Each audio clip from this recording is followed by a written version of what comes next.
Good morning, everyone. Okay, so I'm finished up with my clear stamps last night, and I went through and looked at each and every one of them and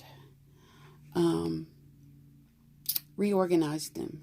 So I was a little discouraged, thought that I would have much more stamps to pass on and bless you all with, but I didn't, and I think I know why now. I was bothered by it, thinking that, oh boy, this is one of those things where I'm going to have tons and tons, because I used to send Happy Mail a lot, and I would send stamps and such with it, but I think that's probably why I didn't have as many to pass on. But now that it's all organized and everything, and I think that's the ticket, that plus knowing that anything that I give away, it's going to be passed on to a fellow crafter who can possibly use it. And if you can't, then, pass it on. Pass it on to someone who maybe doesn't have many crafting things or whatever. But anyway, back to this. I have organized each one of the little drawers. These are just the little drawers from Michael's, and you can see where they're getting all dinged up. But they're not falling apart yet. So that's a good thing. But I have them organized into different categories and different types of stamps and such. Something that you don't see here on my table is my Gorgeous Girl stamps, and that's because I've already put those away. I knew that I wouldn't be getting rid of any of those. You also don't see my La La Land stamps, because I put those with my Gorgeous Girl stamps, because in my head that works.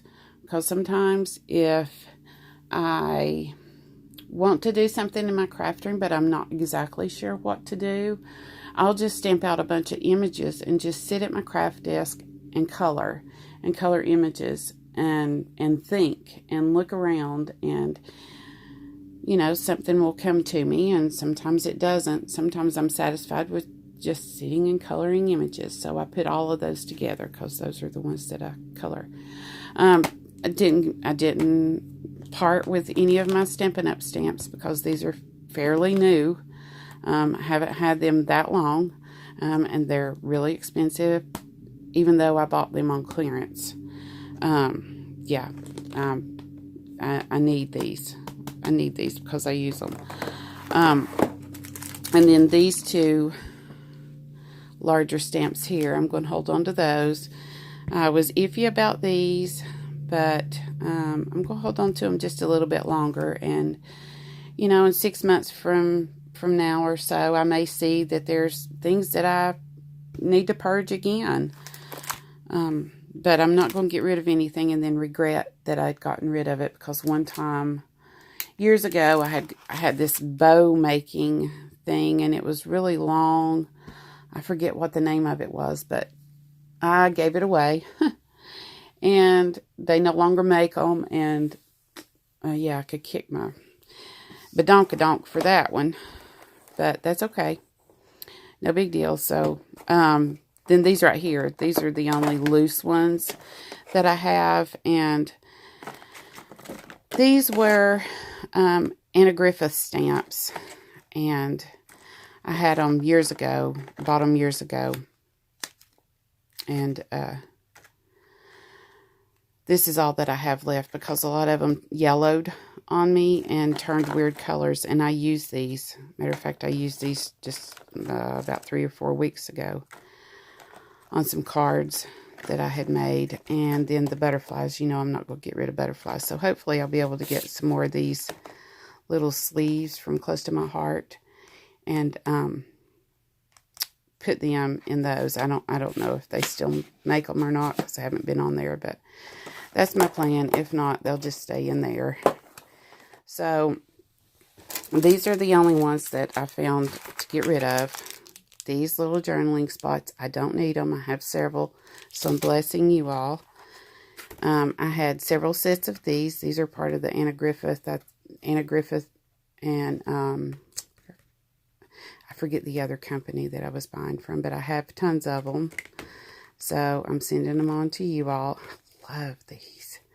I just love them. They're so pretty. But I don't need them. I use these a lot and cut around them. They were really cute. So you can use those in scrapbooking or journaling or whatever. And then these, I felt really guilty about purging these, because when I bought them, of course they were on clearance, but I obviously had an idea for them when I bought them, but I don't do Bible journaling, and who knows, maybe I was watching some people do Bible journaling and thought that I would try that too, and that's a problem for me. Is I'll watch videos of something that oh, sorry for the glare. I'll watch videos of things that I don't really do, but I think, oh wow, that looks so neat, and I would like to try that and see what I could do with it. And so that is why I have a multitude of different types of crafts. But I learned that way. I learned, oh, I like this and I don't like that. And, I think we learn that way, but it sort of gets us in a little bit of a pinch when we don't have enough storage space for it all. So here we are, purging. I'm going to cover you up just a second. I was going to do my inks today and changed my mind, because there is my ink storage. I'd gone through that not long ago. Don't think that I need to go through it. I love every bit of it. I don't have duplicates except for maybe blacks, and there was a couple of browns, and my stains. And so, yeah, not going to go through that. I think I'll go through my embellishments, and that's what's coming up next. Wanted to thank you all, though, for all of the sweet comments and the encouragement and all. This really is overwhelming, and it causes anxiety for me. So I just need to turn on some music, relax, and go ahead and go forward. I'm going to pull out my embellishments next, or part of them anyway, and I think I'll have to put those in the floor. So I'm going to go through that, and I'll have to look at paper pads to see if I have paper pads to match the embellishments. If not, then, I need to decide, do I give it away? Do I keep it? That process that I'm using in my head. So anyway, let's get started. Talk to you guys later. Bye. Thanks again.